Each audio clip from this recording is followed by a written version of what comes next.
À travers l'arrêté en date du vendredi 17 février 2023 du ministre Oswald Omeki, les équipes nationales sportives du Bénin ont officiellement changé de dénomination. Fini le temps des écureuils car la sélection masculine devient les guépards du Bénin et celle féminine devient les Amazones du Bénin. Ce changement d'appellation aura-t-il un impact sur le rendement des équipes nationales? La population apprécie. Je trouve que c'est pas le véritable mal qui gangrène notre football au Bénin. Le problème n'est toujours pas résolu, en tout cas pour moi, parce qu'un changement de nom ne fera pas changer les résultats tant que les réels maux dont souffre le football béninois ne seront pas résolus. Je vais parler en haut de la formation à la base, des choix tactiques, des critères qui favorisent la sélection des différents joueurs ou des différentes joueuses. La belle preuve, les Amazones du Bénin ont fait les baptêmes de feu ce dimanche face au Ghana. On a vu ce qui s'est passé. Elles ont perdu 3-0. Elles n'étaient même pas l'image des Amazones comme elles faisaient bien, comme le nom l'indiquait. Du coup, il faut dire qu'il y a un problème, il y a un véritable problème qui se pose, qui n'est pas encore résolu. Et tant que ce problème n'est pas résolu, un changement de pseudonyme, quel qu'en soit le genre de ce nom ou de ce nouveau nom, n'apportera rien de concret à notre football. Je vais parler entre autres par exemple de la France qui a été 2 fois championne du monde avec le coq sportif. En soi, je pense que la manœuvre est plus superficielle que toute autre chose parce que le problème du football au Bénin n'est pas au niveau du nom. Je pense que c'est le système à la base qui doit être pensé au niveau de la formation, des sélections à divers niveaux, du recrutement au niveau des encadreurs, des coachs, de tout le personnel impliqué dans la hiérarchie du football au Bénin parce que au-delà de ce qu'on peut appeler talent et tout, il y a l'aspect professionnel, ce qui n'est pas trop travaillé au Bénin. On s'en rend compte quand nos joueurs sortent du pays, on voit quand même que le niveau n'y est pas, même si on peut applaudir certains joueurs sur le plan local. Quand on sort, on ne voit pas le résultat qui doit être. Donc ce n'est pas au niveau du nom.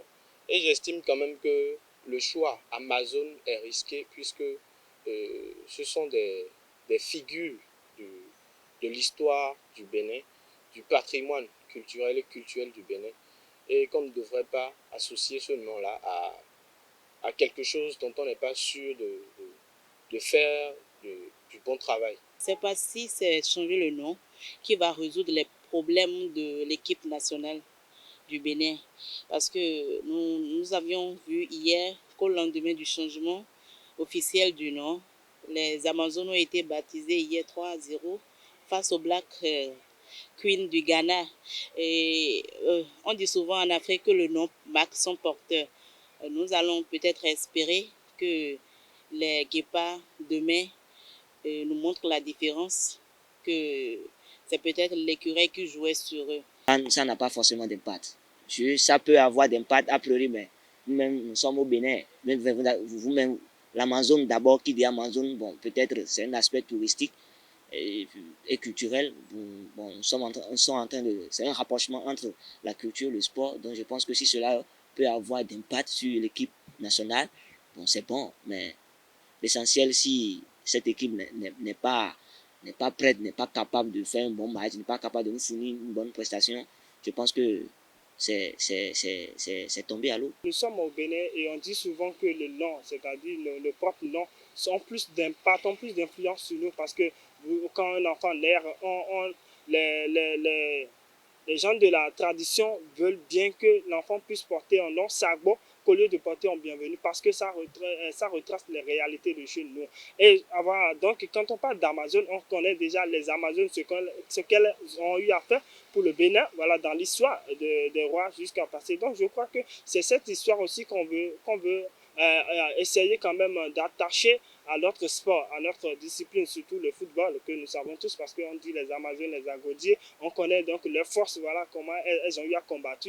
Voilà, donc c'est cette force quand même, on veut inculquer dans ces joueuses pour que sur le terrain aussi, elles puissent se ressentir quand on dit Amazone, l'impact que cela doit avoir. Donc sur une joueuse, quand on te dit que vous êtes Amazone, donc vous êtes déjà, et comme on le dit en fond vulgairement, vous êtes à classe, vous êtes là, vous êtes debout, donc vous êtes guerrière, une grande guerrière, voilà, donc c'est un peu ça. Maintenant, revenons chez les hommes, on dit guépard, voilà.